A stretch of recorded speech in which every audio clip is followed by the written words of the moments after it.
It's Thursday, and that means it's time for another episode of your favourite royal show. That's right, it's Palace Confidential, brought to you from the Mail's Kensington HQ. I'm Jo Elvin, and let's kick things off with a little look at the royal family's finances. Do hope they'll be all right. Yesterday was the annual occasion where the palaces opened their books, and the Daily Mail's royal editor, Rebecca English, was there to inspect them. Rebecca, welcome. Like a lot of people, the COVID-19 pandemic has forced the royals to dip into their savings, hasn't it? Yes, Jo, I had two big royal reviews to plough my way through yesterday. The first was a sovereign grant review, which is an examination of the pot of money that the Queen gets every year from the government and British taxpayers to undertake her duties as head of state. Now, the headline figure there was £102 million, which is the amount of expenditure the Queen had last year. Now, that was a significant rise, and it was vastly down to a 41% increase in her spending on essential building works at Buckingham Palace, which are being undertaken as part of this big 10-year, £369 million programme of refurbishment at the royal residence. Now, her income from the sovereign grant remains static at just over £86 million. The amount of money she earned from other cash-raising channels, such as opening the palace to members of the public, which has been severely curtailed over recent years, was much lower at £9 million in the year, all of which meant that she had to actually draw down from her reserves, which basically means dipping into her pot of savings, to the tune of about £14 million. Now, palace officials tell me that was entirely expected. They've been squirreling away money they haven't used on building works for a rainy day, and they fully expect to do it next year as well. But obviously what it tells us is that the Queen, like every big company or institution post-pandemic, is slightly feeling the credit crunch, albeit on a much grander scale. And there's been an update on Harry and Meghan's financial contributions, hasn't there? Well, not so much an update as confirmation. The annual account showed us something that was revealed to us last year, that Harry and Meghan chose to pay a lump sum of £2.4 million towards the cost of the renovations on Frogmore Cottage, their Windsor home. That sum of money also included some rent, and that covered the last financial year's rent in that. So palace officials also made a point of saying that the couple said they wanted to be financially independent, and credit to them, they've done that, and they classed it as what they said a good deal for the Crown Estate, a good deal for the sovereign grant, and a good deal for British taxpayers. I understand you also asked questions about the investigation into alleged bullying of staff by the Duchess of Sussex, which she denies, we should point out. But what did you discover? We did, and it made the front page of Thursday's Daily Mail and also our Mail Plus digital edition. And what emerged yesterday is something that I have spoken about on this programme before and predicted would happen as far back as December last year. The report into claims that Meghan bullied staff has been buried by Buckingham Palace, effectively. They have said because the review, which has now been concluded, was paid for by the palace privately, and they guaranteed, apparently, those that spoke to them that they would, their testimonies would be treated in confidence, that the findings of that report and any recommendations that have been made for changes to their HR policy will never be made public. Even those that took part in the report, which includes some of the people who made allegations that Meghan had bullied them, allegations we should stress that she strongly denies, even they haven't been told what's in the findings. And I think that will cause a great deal of consternation. People I speak to say while they're disappointed, they're not particularly surprised at what happened. And there's been the suggestion made to me that the palace have really done this because they don't want to poke the bear that is Harry and Meghan, and they seem to want to keep the peace with them, possibly to the expense of their workforce. We haven't heard from Meghan herself. I put in a question to her lawyers yesterday to see if they would like to make a response to this, and they didn't come back to me. So we don't know what she has to say about it. But it was a big headline grabbing story today, that's for sure. And what has been the response to that? Well, it was something, as you can probably guess, myself and other journalists quizzed the palace on quite heavily yesterday, but they were absolutely not budging on this. There is no way the findings of this report will ever become public. Even, as I say, even those that took part in it haven't been told what the findings are. And I suspect the palace really are willing to take a flurry of bad headlines and television reports on the chin over the next few days, in the hope that after that, the whole issue will kind of quietly wither away. And I'm not saying this is deliberate on the part of the palace in any way, but I think certainly my understanding is that those that contributed to this review, they're either very traumatised by what they went through, and in some cases are very fearful of their future careers if they speak out any further. So I suspect that that's something the palace will benefit out of, in the fact that those involved just won't want to take this further anymore. Thank you for that, Rebecca. Another person at the Palace yesterday was Kate Manzi, assistant editor of The Mail on Sunday. She's here alongside the Daily Mail's diary editor, Richard Eden. Welcome to you both. Good to see you. Now, I'm going to start with you, Kate. There have long been suggestions that the bullying investigation will get kicked into the long grass. So this development won't satisfy curious onlookers, will it?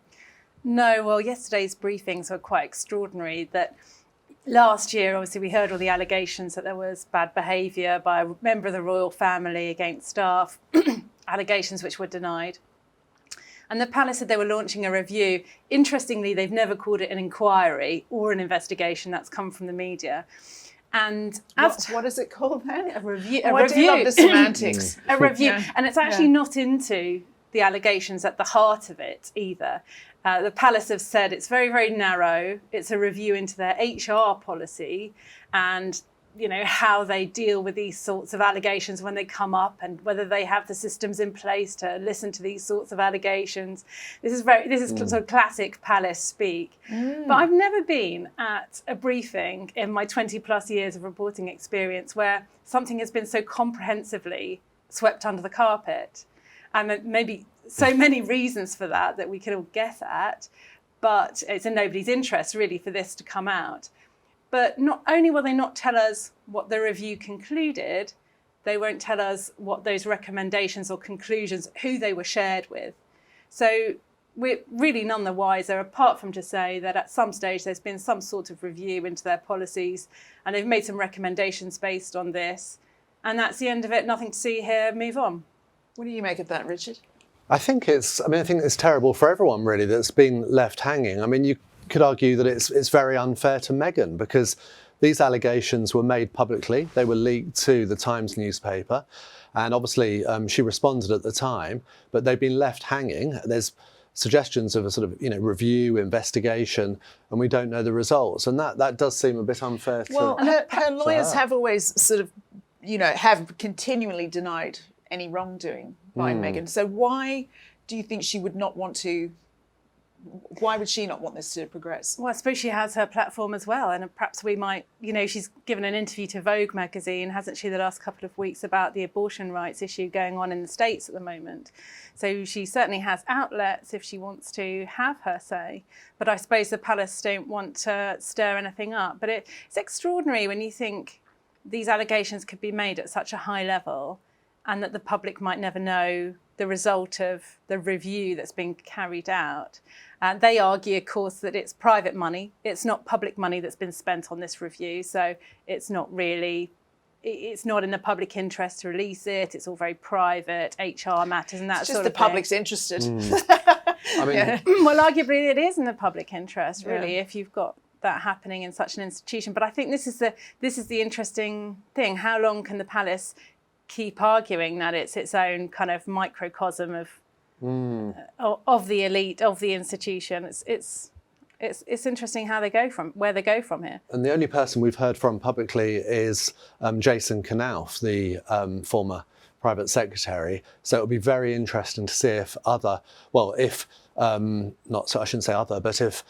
supposed victims of this bullying come forward to speak and speak publicly. Would you mind just reminding viewers what Jason said, the gist?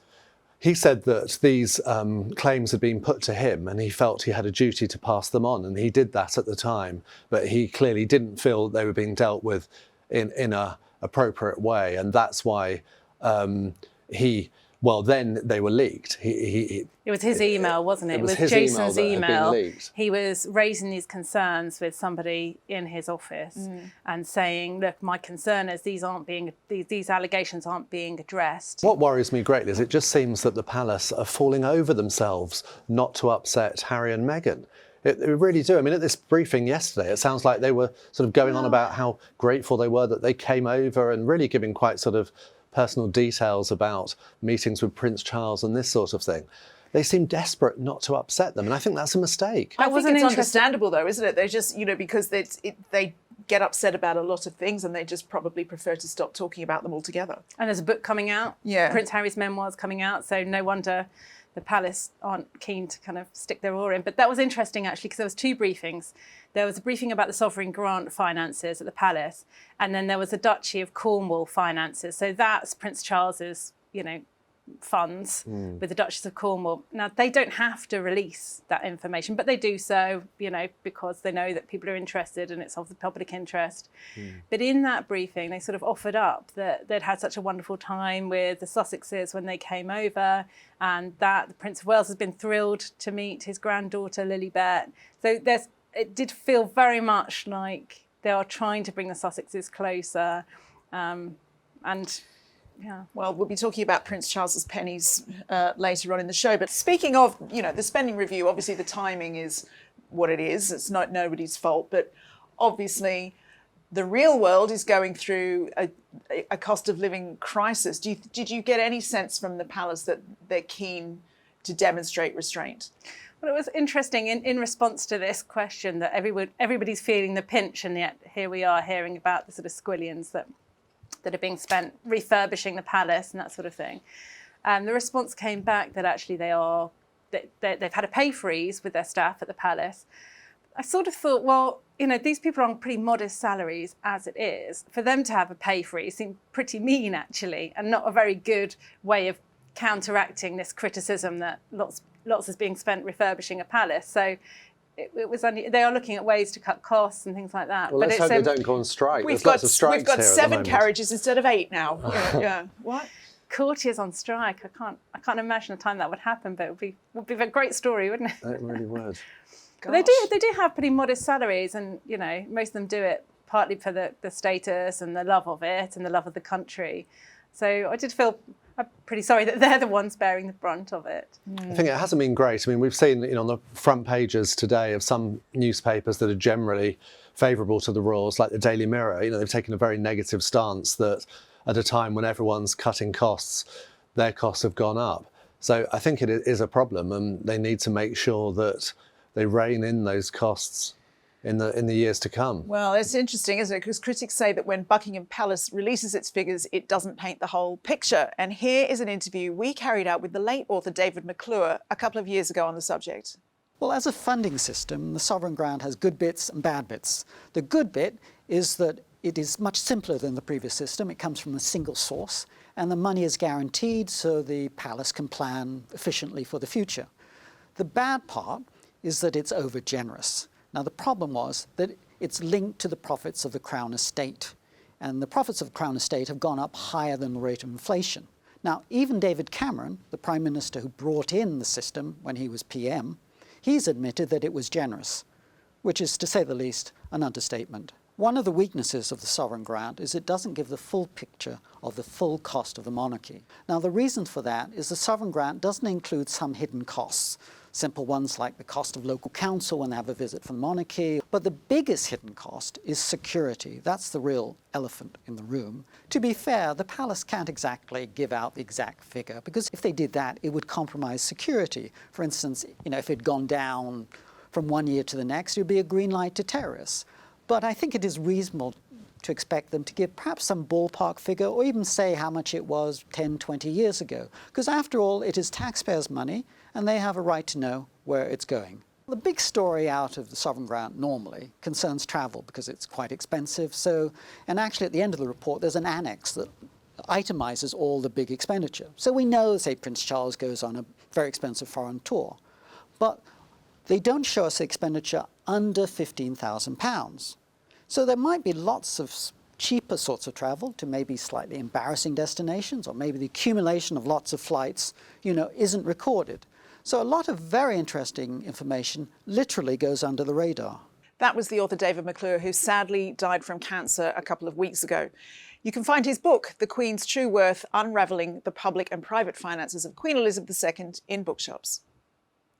Well, ostentatious displays of wealth will likely have been a topic of discussion at Clarence House this week after Prince Charles found himself the subject of an embarrassing story that over a period of 4 years he had accepted bags of cash totalling £2.5 million from a former Qatari Prime Minister. This isn't, of course, the first time that His Royal Highness's charitable activities have come under scrutiny. Last year, our own Kate Mansi's series of scoops on the Cash for Honours scandal led to the resignations of Charles's long-time factotum, there's a word, Sir Michael Fawcett. Kate, I want to get into this with you and the Cash for Honours in a second, but what was the response yesterday to this story about Charles? They came out and said, we'll never do it again. Good to know. Yeah, good to know. Have we heard that one before? The line coming back was, that was then, this is now. And when was then? It was only 2015. So it was a long ago. It was dark another time. era, a long time ago. Nothing to see here now. And we were told that nothing similar to that has happened in the last sort of 5 years. Okay. But I mean, it's such an extraordinary story, isn't it? I think I still can't get my head around it. It's completely bizarre that the Prince of Wales, to be a fly on the wall in that room when he received a suitcase full of cash from a Qatari sheikh. And is it just simply the polite thing to do to accept that? Well, people have argued, I know Dimbleby, who's a friend of Prince Charles, has argued that perhaps it was out of politeness. Having said that, you think if he had surprised the heir to the throne with a suitcase full of cash, number one, there's huge security at Clarence House and bags are checked and security goes through before you get in. So you can't take a random suitcase in without everybody knowing what's in it. And number two, if it did happen and it was a complete surprise to the Prince of Wales, you think an email might go out, ever so generous, but perhaps next time, a cheque or, have you heard about a bank transfer? But then it was 3 separate occasions. And some of this cash we're led to believe was in Fortnum and Mason's carrier bags. Well, that's posh. That's proper posh. The royal grocers. Yeah.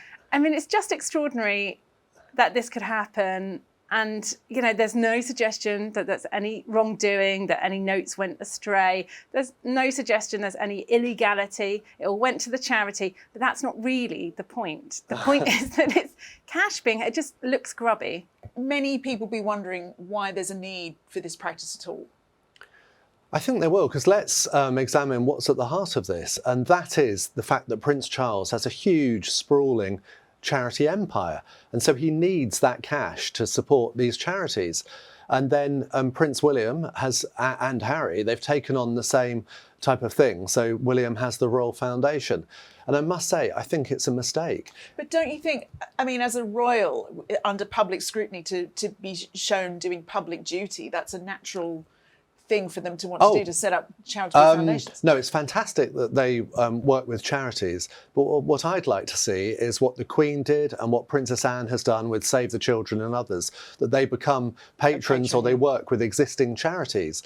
So when they have their own charities, like they've done here with Charles, it means that they have this need to get this money, and then they have to rub shoulders with people, frankly, often quite dubious, and they see it as a way to suck up to the royals, and it's not good. And I think it would be healthy if they stop the Royal Foundation as well for that reason. Well, that's a great point, and it's also by starting their own charities, they're deciding what the country needs and how the country ought to be helped. Is that the best way around? Should they be listening to the people and the charities that exist already and supporting them in the community? It's good for their egos. It makes Prince Charles feel very powerful. He can support his pet causes. But I don't think it's good, and it will lead to trouble like this time and time again. Well, that is all we have time for on our show this week. My thanks to Kate Mansi, Rebecca English, David McClure, Richard Eden, and to you, of course, for watching, and we will see you next Thursday. Goodbye.